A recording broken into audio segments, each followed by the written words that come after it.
படிக்கும் போல எனக்கு அவர் நோவா தாத்தான் தான் வரும். அவர் என்ன செஞ்சிட்டாருன்னா, எல்லா ஜனங்களுக்கும் பிரசங்கம் பண்ணும் பொழுது பரியாசமாய் அவர்களுக்கு கண்டது. அப்போ சொன்னாரு, பிரயாணம் வரப்போகுதுப்பா, மனம் திரும்புங்கப்பா, சீர்கேடுகள் இருந்து மனம் திரும்புங்கப்பா. அது அதுல வசனம் போட்டிருக்கு, கர்த்தரின் பார்வைக்கு அவர்கள் பொல்லாப்பானதை செய்தார்கள், பூமி சீர்கேடுகள் நிறைந்தது, சீர்கட்டு போயிருந்தது என்று வேத வசனம் சொல்றது. அந்த சீர்கேடுகள் இப்ப பூமியில் நடந்து கொண்டிருக்குது. அன்னைக்கு நோவா தாத்தா பிரசங்கம் பண்ணாரு, எவனுக்கும் உரைக்கல அந்த நாட்கள்ல. எல்லாவனுக்கும் அந்த முரட்டாட்டம்ல இருதயம், சொன்னா கேட்க மாட்டேன்ட்டானுங்க. அப்ப அவங்க ஜலப்பிரயாணத்தை பார்க்கல அதுக்கு முன்னாடி. இப்பவும் இயேசு வரதை யாரும் பார்க்கல. இதுக்கு முன்னாடி நம்ம யாராவது இயேசு வரதை பார்த்திருக்கோமா? இல்லை. ஆனால் இயேசு வரப்போகிறார்.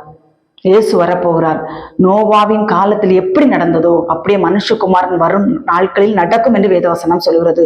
உணராமலும்